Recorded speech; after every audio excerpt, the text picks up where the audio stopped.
In 2025, the OnePlus 8 stands tall as an amazing value proposition in the crowded smartphone market. It offers a sleek design, powerful performance, great battery life, all for a price that makes it feel like a steal.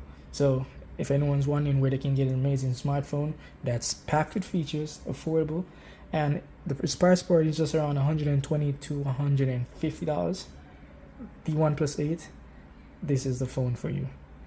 Alright, so let's start off. There are a few things I want to talk about here today for this device. First thing I want to talk about today is the design, the overall design, build quality, the display. We're going to talk about performance, we're going to talk about cameras, the battery life, and for the price that you can get it now. Let's see what we all think of that, right? Alright, so starting off with the design.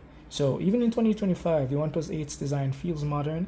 It's elegant as ever. I love this phone. The bezels are pretty small on this phone, and just holding it, it's just a thin device. It just feels so sleek and comfortable in the hand. That is just a beautiful smartphone. Okay, no more glazing. So it's a 6.5 inch full AMOLED display here. It's 90 hertz refresh rate, and to be honest, I believe it does rival some of the even more expensive phones you can get in this day and age. So with all the aesthetics, it's aged beautifully. Plus at the back too, you got a matte back here with a metal frame. Don't ignore my back. You know, I've had this phone for coming on to a year now, so it's been through a lot. But this is also one of my favorite features on the OnePlus devices, which is the mute slide here. God, I love that. You know, coming from an iPhone, I can't even remember what iPhone I had before this, but I was coming from iPhone, and I love that. I love that little mute switch there, and it has 3 functions. You can also put it to vibrate, ring, and then just silent. So that is awesome. Seeing that it's on the OnePlus 8 II here as well. And so back to the display again. It is 1080p, high refresh rate. It's not 1440p here.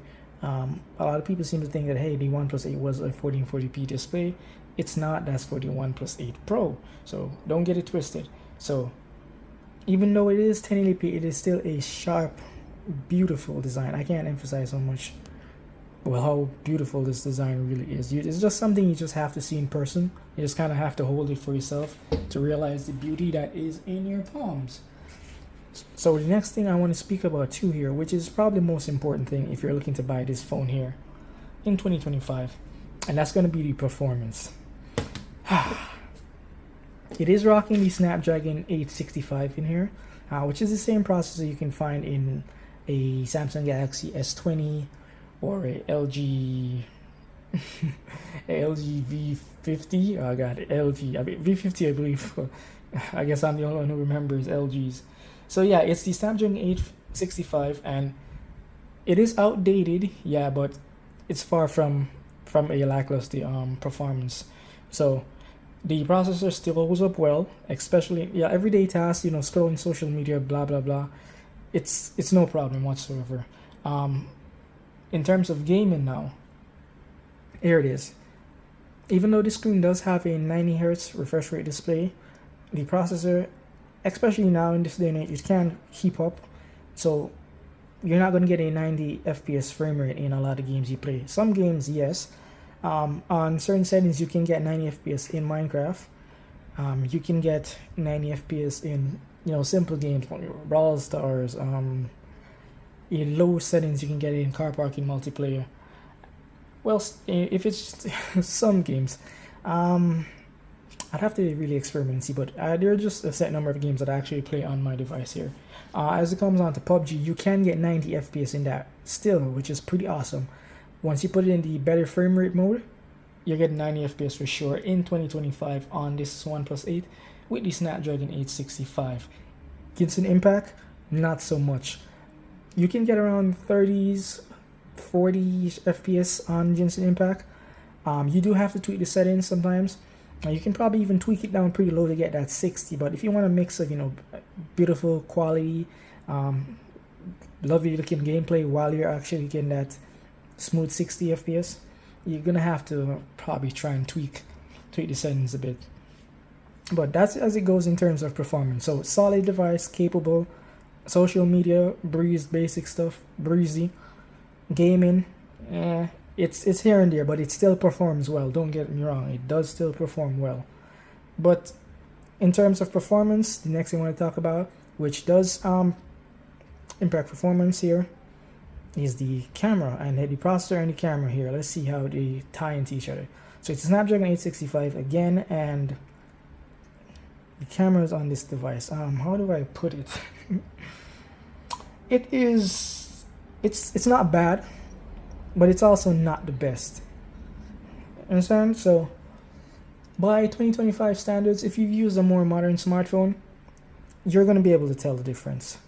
I'm not even gonna lie to you. You are going to be able to tell the difference, but it is still a amazing camera. It is a 48 megapixel main sensor here. It has a 16 megapixel ultra wide, and it also has a 2 megapixel macro lens.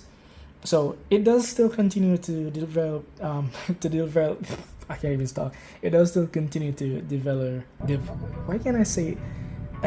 It does continue to deliver respectable photos in most conditions, especially when it's nice and lit outside, tons of sunlight. Yeah, definitely. So again, while it doesn't compete with the latest flagship smartphones, it still produces sharp, vibrant images, and it does have good dynamic range. With my recent testing, I realized just it ain't that bad. So that was pretty much a shocker. So for the ultra wide in particular here on this camera here, I believe the quality in the ultra wide it's pretty lackluster to me, in my opinion. In 2025, that is, by today's standards. Again, remember, this is an older phone. You're not looking for a phone to compete with the newest flagship or a more modern phone. But just looking back at it, after using a newer phone, it is pretty lackluster. So I'm just being reasonable here. The front-facing camera here, it is a 16 megapixel camera, and it's decent. It's pretty good. It's not bad. You can vlog with it. If you're using Snapchat with the filters and the nice smoothing and all that, it does a great job. You look great on this phone. So, but considering the price though, the camera system on the OnePlus 8, it definitely punches above its weight. So there are no complaints here for me as it pertains to that. But what I will complain about is the battery life, which is next up what we're going to talk about here. So it's a 4,300 milliamp hour battery. It does offer solid performance, but the battery has degraded here. You weren't even getting full day when this just released, but now even more so. I start my day at around 7. All right, get up, get ready, and go to work. Around 2 o'clock, I usually have to put it on the charger. It's gonna be at around 40%. I need to put it on the charger, give it some juice, so it can carry me through the rest of the day, take me home, and still, lay in bed with some battery life. But, of course, I plug it in overnight to charge, so yada yada. But yeah, it's not an all-day battery life device here. Depending on the previous owner, how long they had it, or their use cases, the battery life could be worse than mine. It could be better.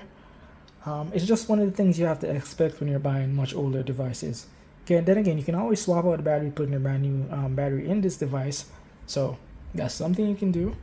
You can walk around with a power bank if you don't mind. And yeah.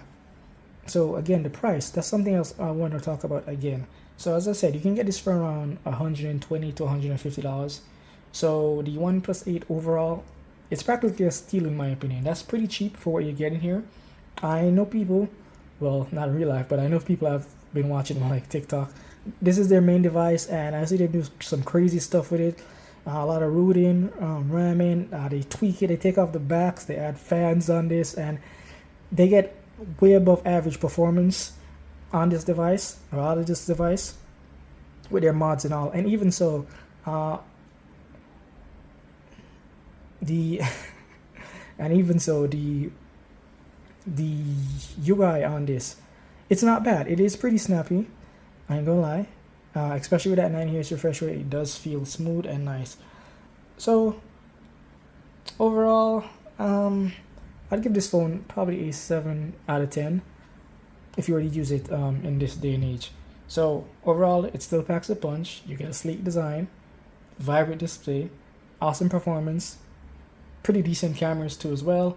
The battery life could be better, but it's not that bad to be honest. I forgot to tell you, my day consists of, I play games on my phone, so that does consist of, I'm doing some work, I may take a little break and play some games on my phone, in particular Wild Rift, or, maybe some PUBG or some simulator game, some truck simulator, something like that. So that does hit the battery life too. So if I wasn't doing all that, I'd probably get maybe even an hour more before I determine, hey, I need to give this a nice charge. So yeah, just take use cases in mind when you using this device here. So it's a great deal on the market. No lie, it's a great deal. It's aged gracefully. It's so beautiful. Ooh, I'm just getting drawn in. It has tons of features too as well, especially if you're gaming here. Let me go ahead and just pull up a game real quick. Now let's see here. Let's pull up. I just want to go on a game so you can see the game engine it has here. So you can switch to different modes here. Low performance, balance, performance mode. You can go in championship mode, and you can show the stats on screen here, so you can see the FPS up top. And it has one of the best multitasking I've seen on a device here. In your game, you can just pull up these apps here on the side. You can put what you like. I got TikTok here, so sometimes while I'm waiting for a match or Wild or for whatever game I'm playing to load, I just scroll on TikTok here on the side, and boom. And you can also do this with other games here, which I think is pretty cool. Let's see. How did I do that again? Oh yeah, here's the little game. So let's go ahead and let's put up a little small game here. It's not a stack. So we got stack while we're playing Minecraft. Okay, I must have clicked on that, but you get the point. So great device, great price. Overall, awesome device. Again, 7 out of 10 in my opinion. So if you're looking to pick up the OnePlus 8 in 2025, the best place to check for this device is Swappo or eBay. So with that being said, I want to thank you all very much for watching. Thanks for tuning in. Thanks for watching the video, and I'll catch you on the next one.